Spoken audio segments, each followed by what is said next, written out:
Please join me in welcoming Dr. Johnson Pradeep, our Head Department of Psychiatry, St. John's Medical College, who will be presenting us on the topic of positive mental health. We welcome you, sir.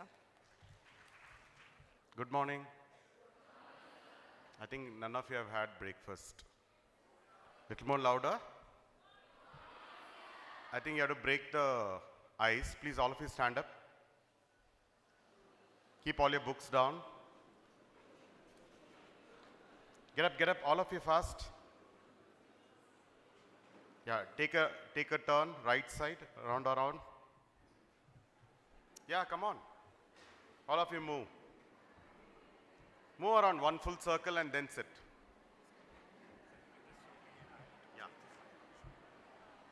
Yeah. We'll play a small game, okay?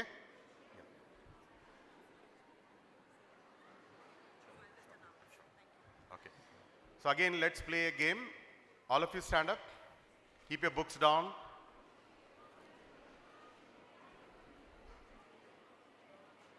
According to the latest health guidelines, you're not supposed to sit more than 30 minutes continuously. Please remember that, and any opportunity you get, please get up and walk. Okay? Now, let's see how attentive you people are. I think when Dr. Kiran was speaking, a lot of noise was there. If you're not attentive, then there's no point in having this seminar. Okay? So when I say sit, all of you sit. Be careful, don't fall. Okay? When I say stand, please stand. Okay, ready? All are ready for it? Yeah, sit, stand, sit, stand, sit, stand, stand. Very good. I think all of you are attentive. Sit, stand, stand. Okay, very good. I'm very happy all of you are attentive. Please sit.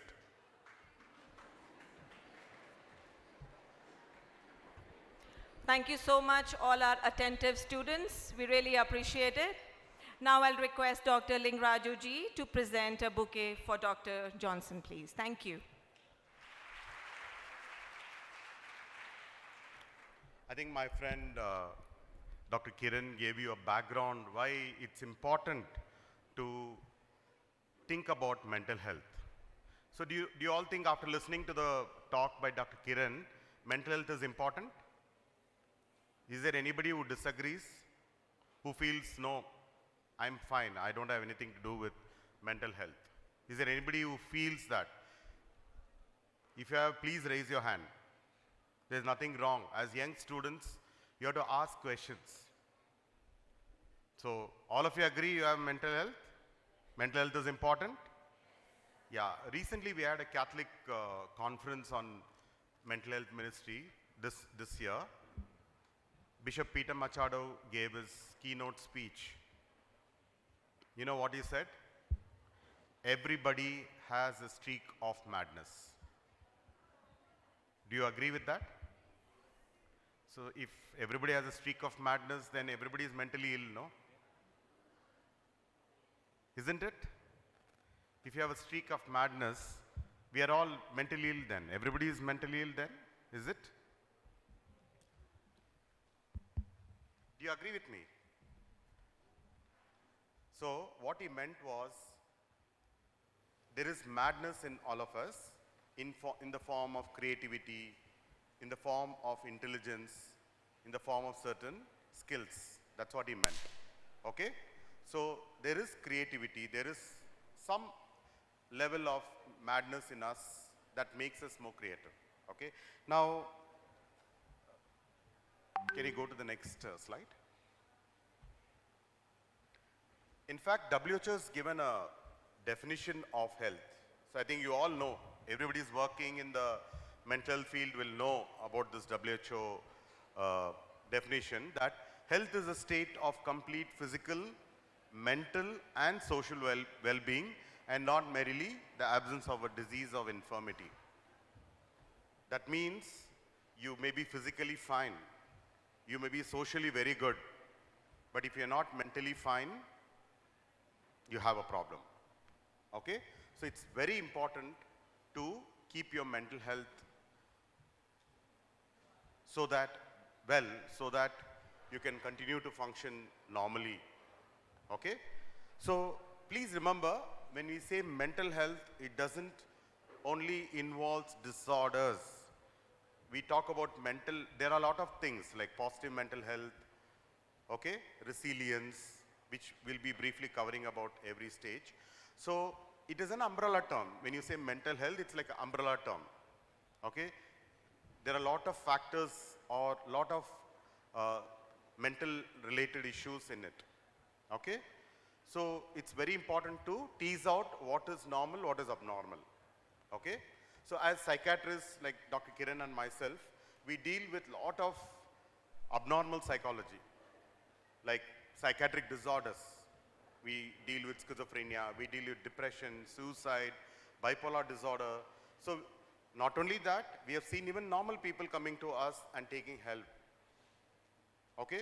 So many times we have difficulty distinguish whether it's normal, abnormal. Okay? Sometimes there's a thin line between that. So it's very difficult sometimes to do that. Okay? So that is where the role of a team comes in. We have a team of doctors, clinical psychologists, you need a psychiatric social worker, a psychiatric nurse, who actually form and they evaluate patients and give you a lot more information. Next slide. So mental health is a big umbrella. Under that there are so many things you can see here. Okay, next slide. Okay, now Dr. Kiran has actually covered on what are the difficulties a college student can have, what kind of mental health issues you can have. You can have depression, you can have stress, you can have burnout, you can have even psychiatric disorders. So just raise your hand if you're happy taking up your profession, whatever profession you are. Just raise your hand. It could be a nurse, it could be a psychologist, it could be any other psychiatric social work. Nobody has forced you, but you have taken a decision that I will do this profession. All of you raise your hand. So on top, nobody is there? Yeah. So many of them, yeah, please put it down. If you look at even medical colleges, engineering, a lot of other fields, many people are pushed into the profession. They are not interested. They are not interested in becoming doctor, nurse, psychologist, or an engineer. Many times because of peer pressure, many times because your family, somebody is a doctor, they are pushed into it. Okay? So many times they are not happy with the profession what they take. So that can lead to a lot of stress. Many people go into depression. Many people even make an attempt to commit suicide. Okay? So it's very important to know how, despite whatever you have chosen, whatever field you have chosen, how you can keep your mental health fit. Okay? So you can keep your mental health fit. I know we have a lot of vulnerabilities. Many people have already pre-existing family history, psychiatric disorders, but still to some extent we can keep our mental health at well. Okay? So first part is taking care of your health and well-being. So what do I mean by that? How many of you walk every day for at least 45 minutes? How many of you walk every day for 45 minutes? How many of you cycle? How many of you have some time for yourself? The me time which Dr. Kiran was talking about. See the proportion? Very few. Okay, we are so preoccupied with our life. You're preoccupied about your work. We never think about yourself. So very important is taking care of yourself first. If you're not going to take care of yourself, you will die early. There's nothing to do about it. You cannot crib, oh, I've developed cardiac problem, I've developed hypertension, I've developed diabetes. First, take care of your health. If you take care of your health, your mind is also going to be fine. Okay? And you will live longer and you will have a happy life. Okay? So that is the first point. The next point we'll go into. managing time effectively. How many of you actually can manage time effectively? Yeah, can you say one or two tips on how to manage time effectively? Yeah, yourself. Please use the mic. Yeah.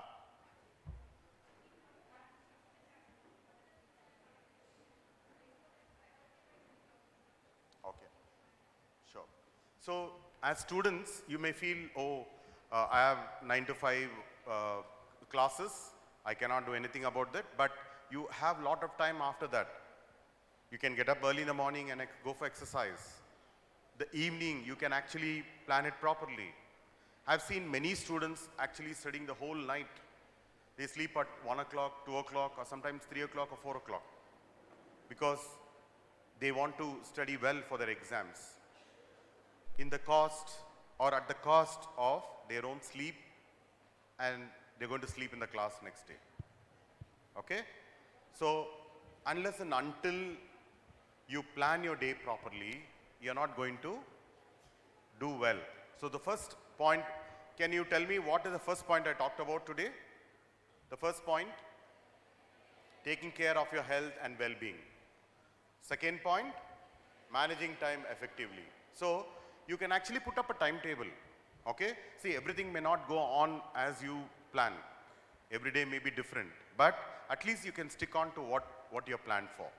Okay, always have a timetable, at least for a week. So don't make it for 1 month, 2 months, it's going to be, superfluous, So just make it for 1 week, and make sure you're going to cover these subjects. I'm going to do this work priority-wise. As she said, prioritize your work. Everything is important, I agree, but everything will have some deadlines. So work according to the timelines, and you need to have time for yourself. Nowadays, many people are addicted to mobile phones, the screen time. Actually, they spend more time on screen than themselves. Okay?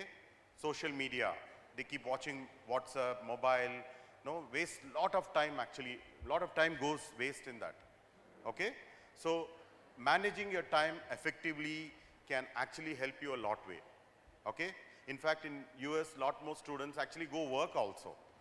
Out of their study time, in the evenings, they go work in bars, parlors, whatever options are there, but they are able to manage their time effectively. So what I'm trying to say is, in a day, we have at least 12 hours. You can definitely plan according to that. Okay? And please remember, sleep is very, very important. Don't compromise on sleep. Okay? In my Saturday OPD, I get a lot of clients, especially from IT companies. You know why they come? Because they have sleep problems. They work the whole night and they sleep in the morning. Okay? So you are reversing what God has created for us. Okay? So it's very important that we work according to the nature. The moment you go against nature, you start getting all the problems. So it's very important to sleep well. Okay? That's a very, very important thing. At least as young people like you, you should be sleeping at least 8 hours. Okay? Do you think sleep is important? Why? Why is it important? Why is it important? Just because you get rest, that's all? There are a lot of things happening during sleep. Okay? In fact, your memory is becoming more strengthened. Whatever you have learned that day, from short-term memory, it goes to the long-term memory. It happens only during the sleep. Similarly, a lot of body functions are getting normalized. All the wear and tears of the day gets normalized during the sleep. So sleep is a healthy process. It's very important we do that. Next slide. So third very important point is recognizing your strength and limitations. So do you think all of you are unique? Is there anybody feels you're not unique? So you all feel that you're unique, isn't it? So all of you are talented. You're all born with certain talents.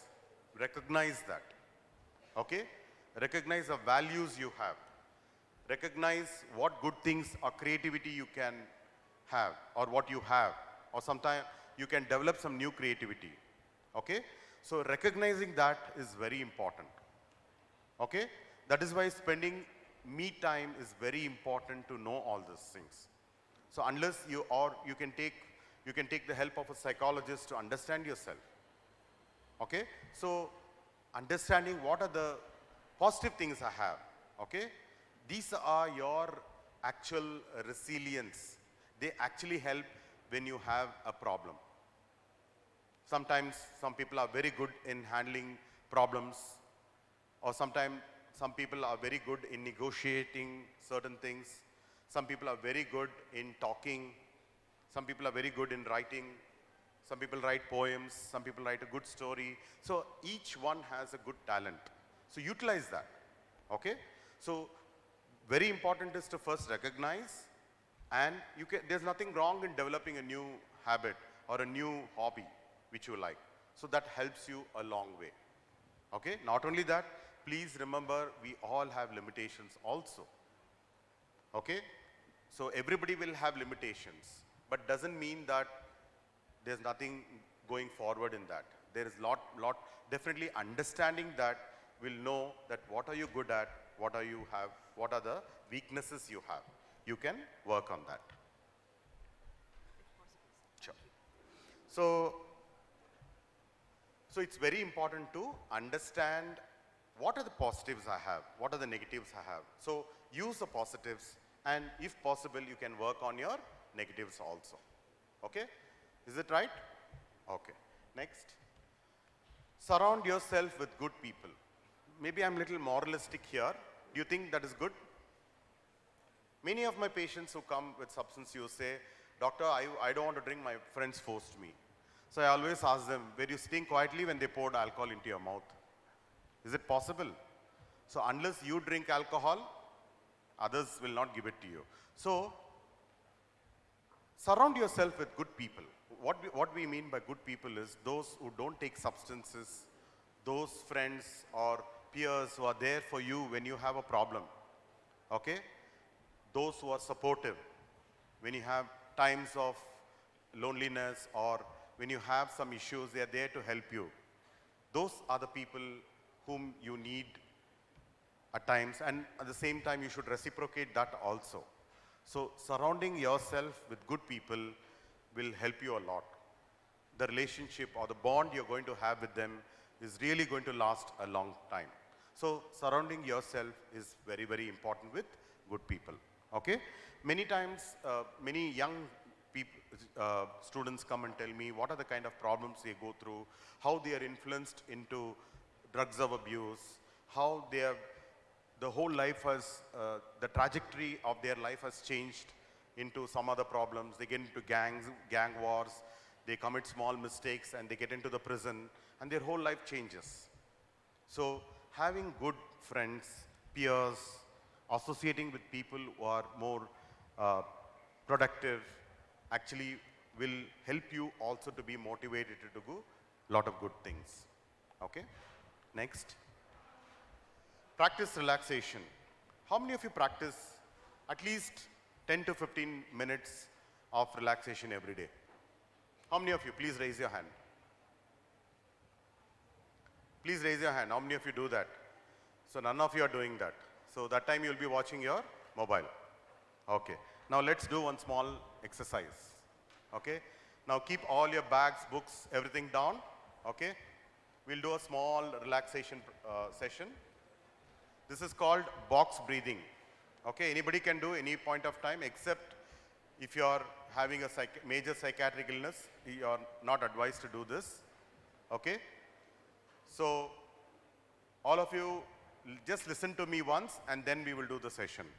So this box breathing, okay, what you have to do, first, it consists of a box. First is inhalation through your nose, 4 seconds. Slowly you have to do that. Then hold it for 4 seconds. Then release it through your mouth for 4 seconds. Then you wait for 4 seconds. Clear? It's a cycle, you keep on doing that. Okay? So I'll give you the instructions. Okay? All of you can do it. Okay? Now all of you close your eyes. there should not be any sound backside. All of you close your eyes, keep all your books, all the other stuffs down, mobile phones off. Okay, ready? Now take a deep breath and hold it. 1, 2, 3, 4. Hold it. 1, 2, 3, 4. Release through your mouth. 1, 2, 3, 4. Wait for 4 seconds. 1, 2, 3, 4. Now inhale slowly. Your abdomen should be full. 1, 2, 3, 4. Hold it. 1, 2, 3, 4. Now slowly exhale through your mouth. 1, 2, 3, 4. Wait. 1, 2, 3, 4. Slowly inhale. 1, 2, 3, 4. Hold. 1, 2, 3, 4. Slowly exhale through your mouth. 1, 2, 3, 4. Wait. 1, 2, 3, 4. Slowly inhale. 1, 2, 3, 4. Hold it. 1, 2, 3, 4. Slowly release through your mouth. 1, 2, 3, 4. Slowly open your eyes. Yeah. So how do you feel? Isn't it simple? This is what we teach our patients also. Very simple. It's called box technique. Anybody can do it. You don't have to be a psychologist for this. It's a very simple technique of breathing, relaxation. Okay? It's a very simple technique. Anybody can do. You can teach others also, especially when you have a lot of stress, when you are very anxious. Please use this technique. Is it really helpful? Yes. Okay. Next. Next slide, please.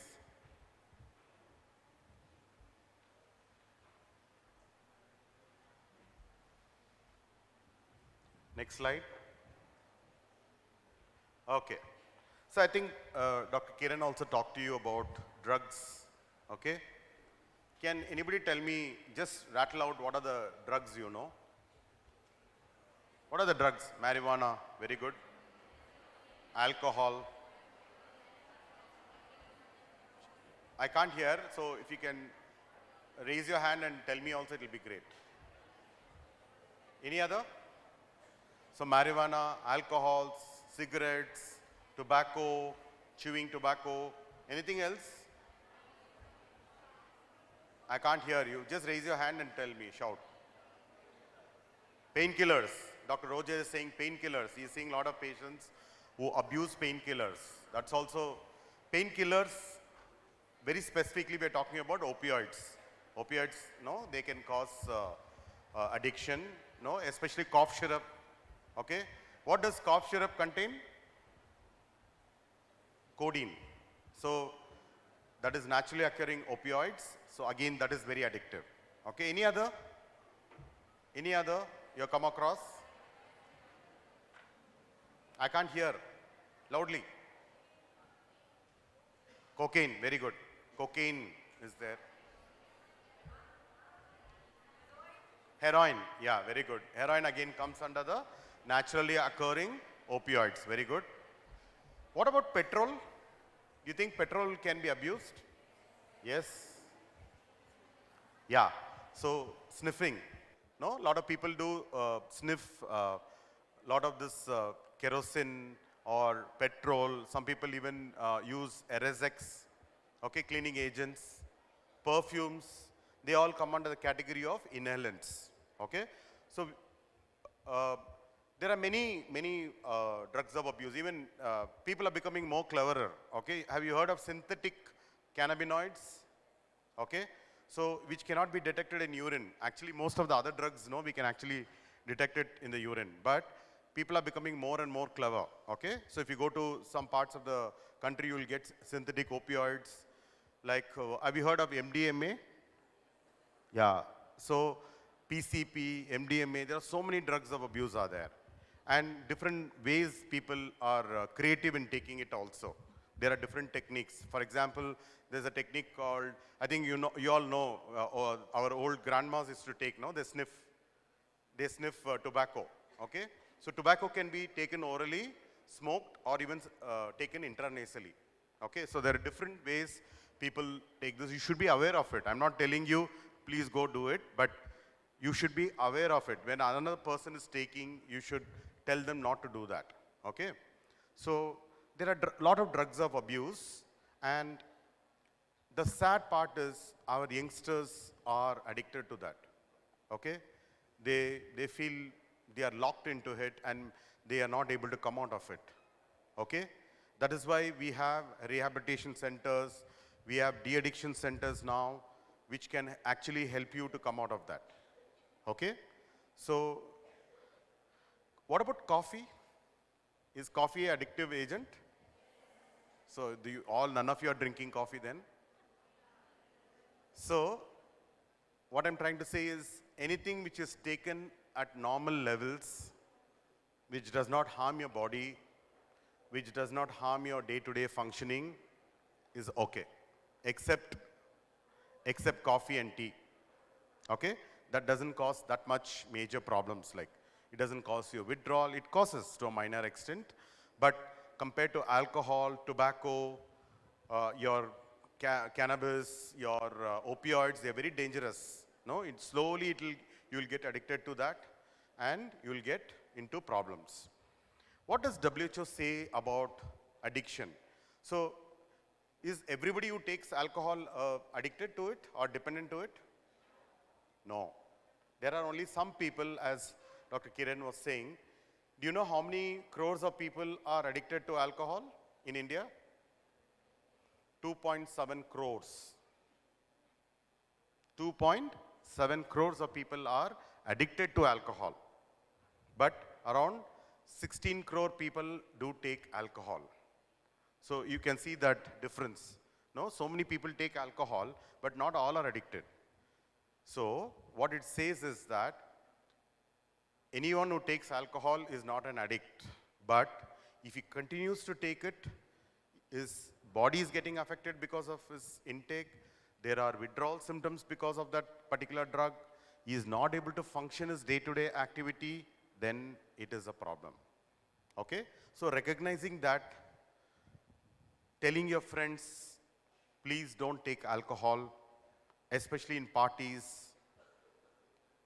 And as young people know, they will say, oh, take little, nothing will happen. Experiment. You want to experiment. There's nothing harm in experimenting, but as long as it stops there. Okay? Don't go beyond that. It's going to cause a lot of damage to your body and brain. Okay? So avoid drugs. Okay? Don't take drugs. Better not to take drugs at this age, because the moment you you keep on taking it, you will start getting into the severity problems, and then a lot of damage will occur. Okay? Next slide. So I've already talked to you about this. Use your creativity or practice your hobbies. How many of you can play music here? I used to be a flutist, but now no time. So how about others? Yeah. What instrument you play, ma'am? Sorry? Piano. Excellent. Beautiful instrument. Anybody else? Yeah, go on. What instrument do you play?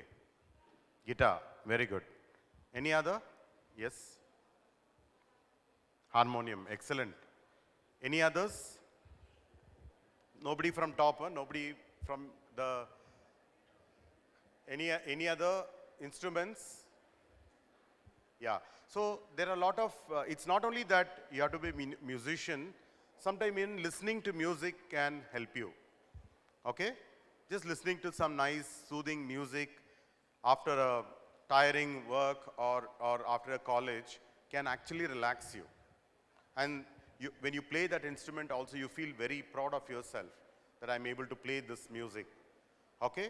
So, or cultivating a creativity. Many of my doctors in St. John's actually are artists. They do beautiful paintings, especially after whatever they see, okay? One of our surgeon is there, his name is Dr. Rakesh. So every day to day, whatever is happening, he will actually put it in painting. If there is pandemic, he will put a painting for that. If there is someone, some major national level news is there, he will draw something related to that and he'll post it. So you have to be creative, okay? Creative can be anything. If you know how to make a aeroplane out of a small paper, okay? If you can do some games, even games you can play, no? So develop one small habit, a good habit. Be creative, like drawing or it could be games, or it could be something which you like to do, something me time. So utilize that me time, that time. So you will feel happy about yourself, okay? So utilizing that time for yourself and feeling very proud of that, no? Whatever activity you do, like some of my patients are artists, the beautiful arts they make, tattooing. So many types of creativity they have. So when they come and tell us, we appreciate them to do that. So develop one, at least, not if you have many, it's good, but at least one creativity which throughout your life. I was very interested in flute, so I used to started learning it properly.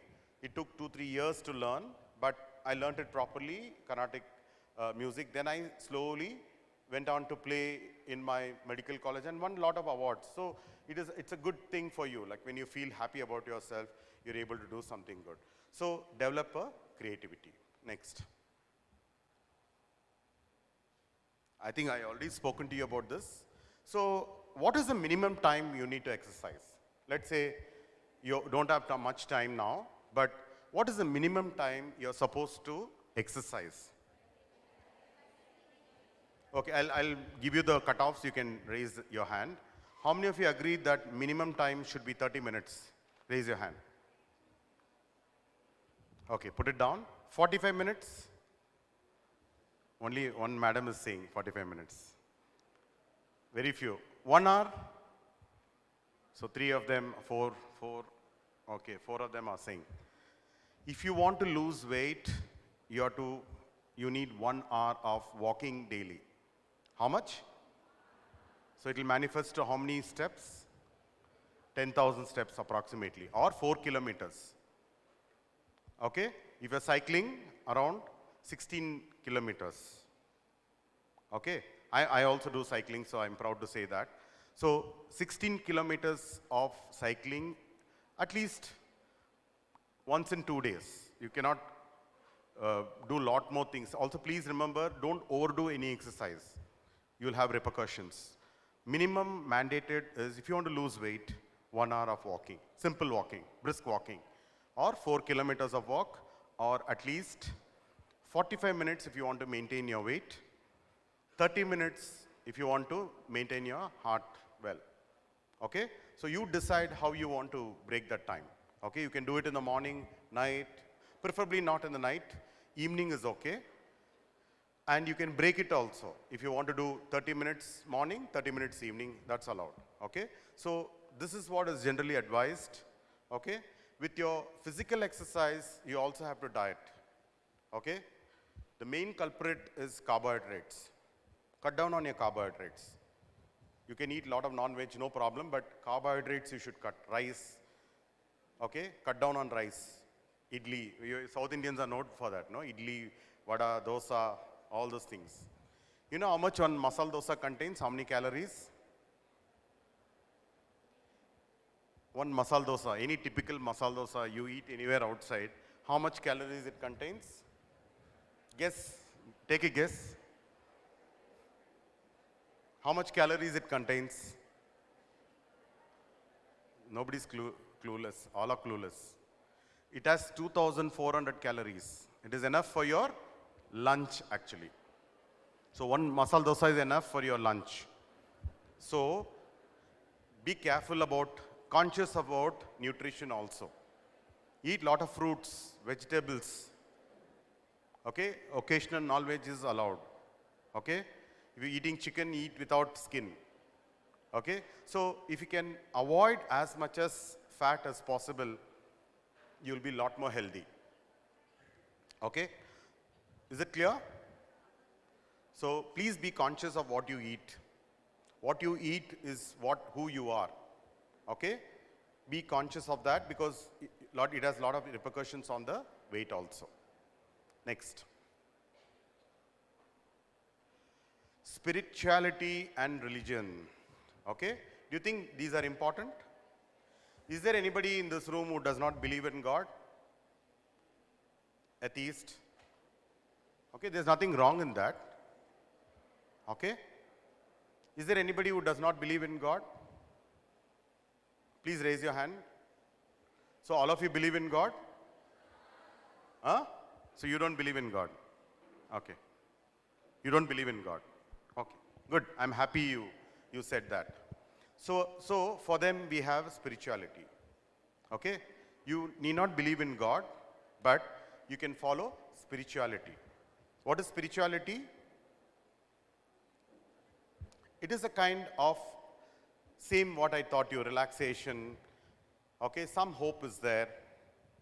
Okay, you don't, the spirituality does not follow any religion. Okay, so you can take any kind of a spiritual, you can meditate, you can follow their rituals. Okay, whereas religion, it depends on the religion. They believe in a supernatural force and you follow according to the rituals or practices followed by them. Okay, it's always better to, what studies have said, that if you are religious or spiritual, there is less chance of you committing suicide. And in fact, certain religion bans suicide. So do you think it's good or bad? Banning suicide is good or bad? Earlier in Catholic or Christianity, when there was a very clear message that if you commit suicide, you will not be given a grave. So many people used to avoid committing suicide. Okay? In Muslim, again, they are also very clear that you cannot commit suicide. And also, drugs of abuse are banned in Muslim religion. So like that, even Jains believe you should not even hurt. Why they wear a mask? You know why they wear a mask? Can anybody tell me why they wear a mask? Jains? Yeah. Yeah, go ahead. Go ahead and tell. Yeah, basically you're not going to harm the germ also. Okay? So that much concerned they are. Okay? So very important is Jains, that's why they don't eat non-veg. Why? Because they feel that they should not harm any animals. So each religion has some beautiful things in them, rituals. Whatever religion you are, be honest to that religion. But if you don't believe in God, leave alone. It's okay, no problem. But you can follow some spirituality. A lot of people go on treks to understand about spirituality. It is nothing but understanding yourself in the end of the day. Okay? So having some religious connections, meeting when you're down, when you're feeling sad, okay, you feel that, no, I'm feeling this is my end. You can always talk to someone, a sister, a nun, or a Swamiji, or a father. You can go talk to them. There's nothing harm in that. They will give you a lot of good advices. If you can take that, that will be really great. Sure. So it's very important to have some connections with the religion and also spirituality. Okay, next slide. So keep track of your mental health concerns. Let's say you're having sleep disturbance, you're not feeling like eating food well, feeling sad most of the time, okay? Or feeling anxious about small things. Sometimes we neglect our mental health issues. What happens if you neglect it? It will come one day, like a pressure cooker. It will keep on building slowly, and suddenly one day it will burst out. So don't hold back on your mental health issues. It could be a simple anxiety. If you don't take care of it now, later on it's going to give you a problem. Okay? See, the problem is a lot of people have stigma related to meeting a psychologist or a psychiatrist, but it is at the cost of your own health. So it's very important to understand what you're going through. You can talk to your friends. There's nothing harm. You can talk to your parents. You can talk to mental health counselors.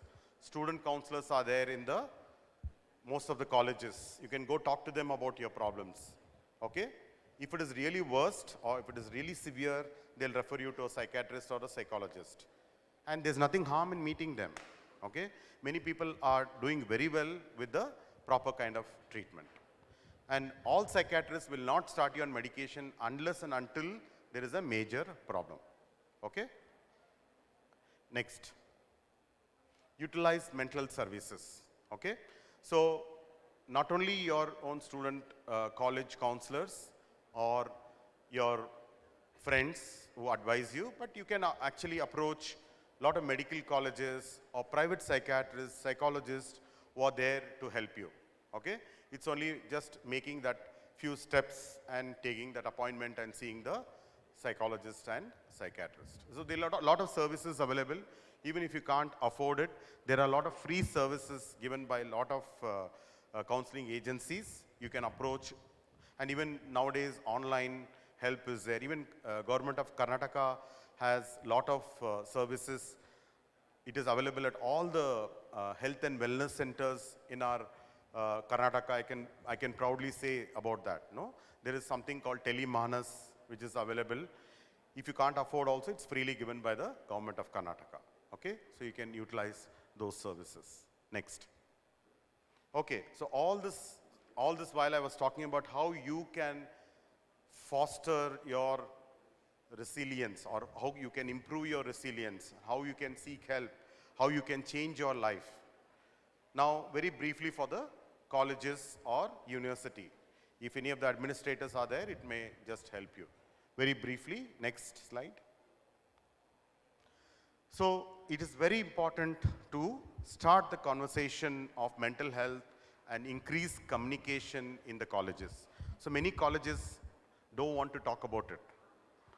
If you don't talk about it, what happens?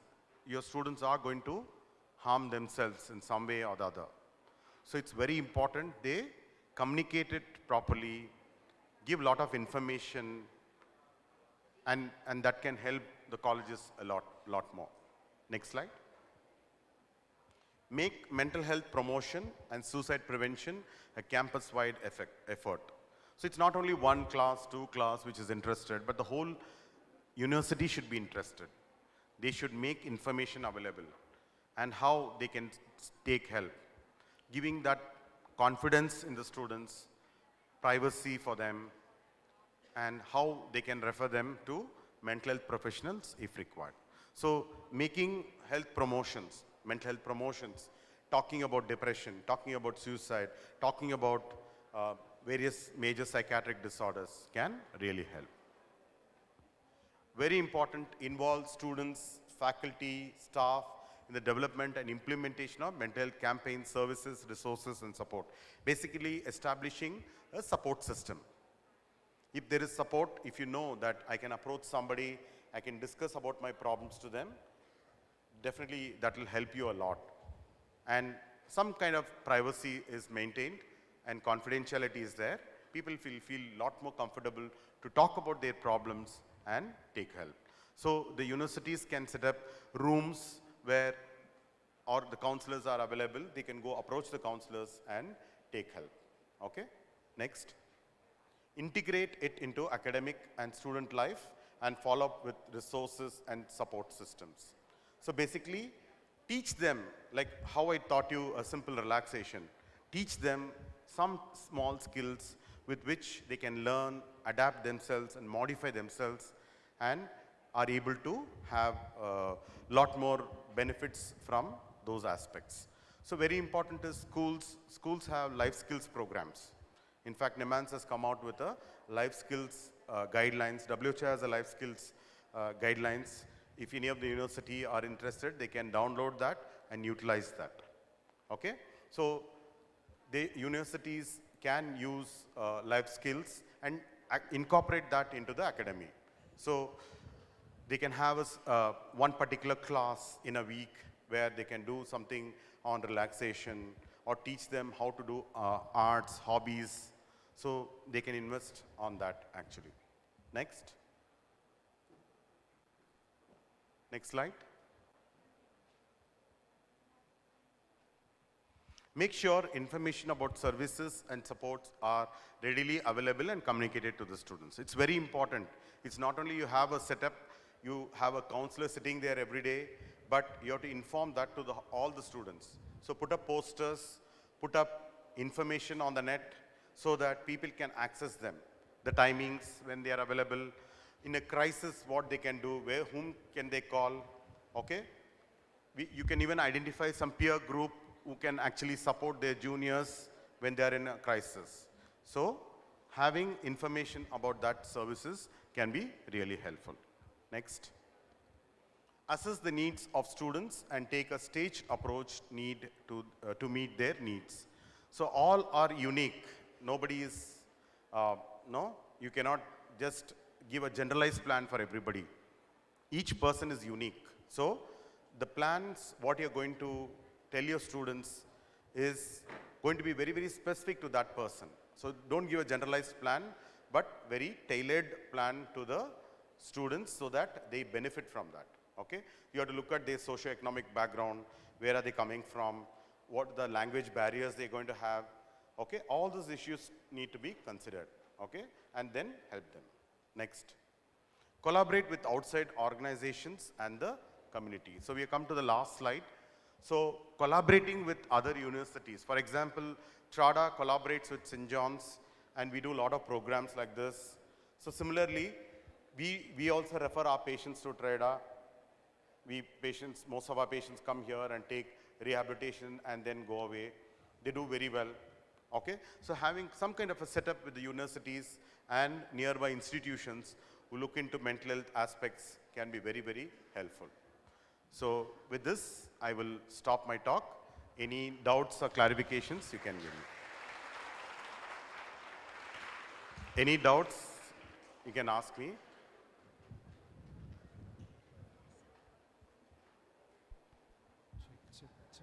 Can use this mic. Check. Thank you, sir, for advocating us towards our own mental health and well-being. This was indeed an interactive session, wasn't it, guys?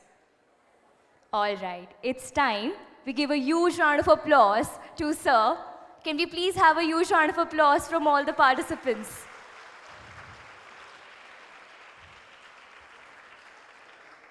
I now encourage all the audiences to come up with their questions. Do you all have any questions? Please put your hands up.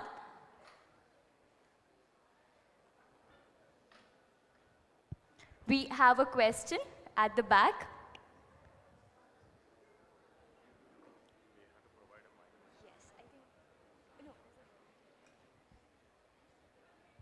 Our volunteer will reach out to you. Please wait.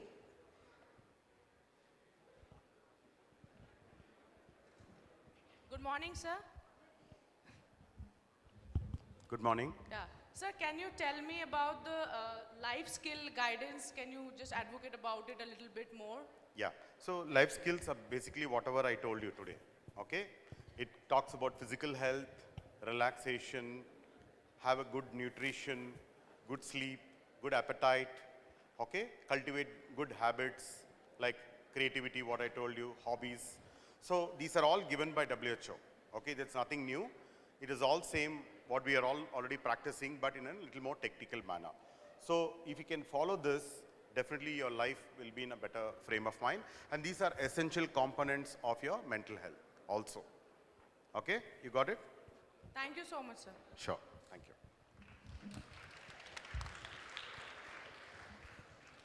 Any other questions?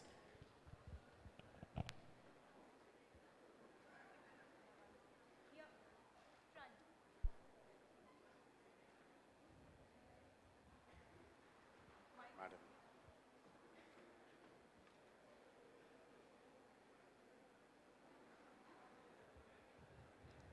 Ma'am, introduce yourself and then maybe you can tell us. Can give this mic up. Yeah, my name is Mary. Yes, ma'am. I'm a psychiatric nurse. Actually worked in St. John's for 22 years, and unfortunately after I left you joined. Okay. Okay. Doctor,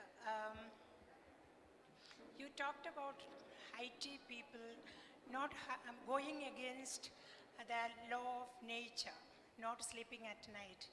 I have always been concerned about the nurses and doctors who have to do night duty. And especially the trainee doctors, they say they don't get a break. Sometimes they do for 36 hours continuously, etc. Day, night, again, day. It is not possible that doctors or nurses don't do duty at night. That is impossible as long as we have inpatients.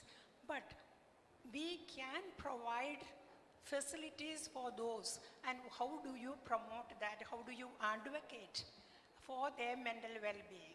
That's my question to you. Sure. Thank you, ma'am, for asking that question.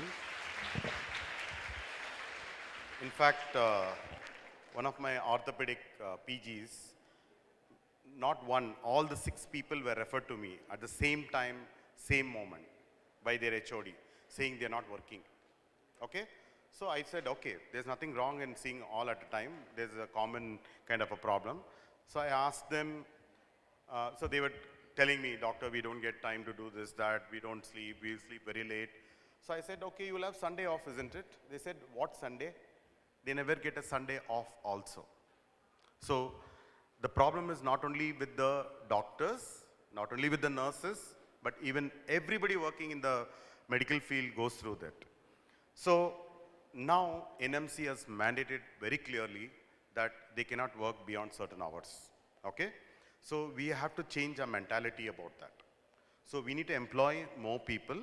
That is one solution. Number 2, definitely making sure that if you don't give continuous night duties for a month, because changing that is very difficult. They'll have a lot of jet lag and shift problems in the sleep. So maybe once a week, or sorry, a week, and then they let off for 1 or 2 days and they get back to the system again. So giving them time to get back. Okay? So night duties are mandated. In fact, we'll be there to take care of the patients otherwise. So in a staggered manner, you don't give them continuous night duties for 1 month, 2 months. The same thing happens even in the work field also, where they're given shift duties. So they keep rotating that shift duties. So some work in the morning, some work in the afternoon, some work in the night. So they rotate it. So by doing that, you don't get the ill effects of doing night duties. So my solution is hire more people. Number 2, don't give continuous night duties. Maybe once a week can be given, and then it can be, the others can take a rotation. That's how we used to do as postgraduates. And having sufficient time for them to relax and get back to regular kind of lifestyle.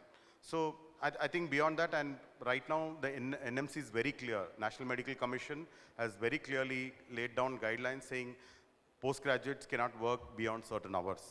You cannot force them to work certain hours, and night duties have to be considered carefully.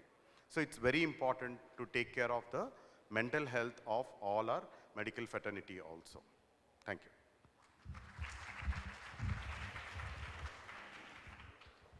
Thank you, sir, for fostering awareness through those answers.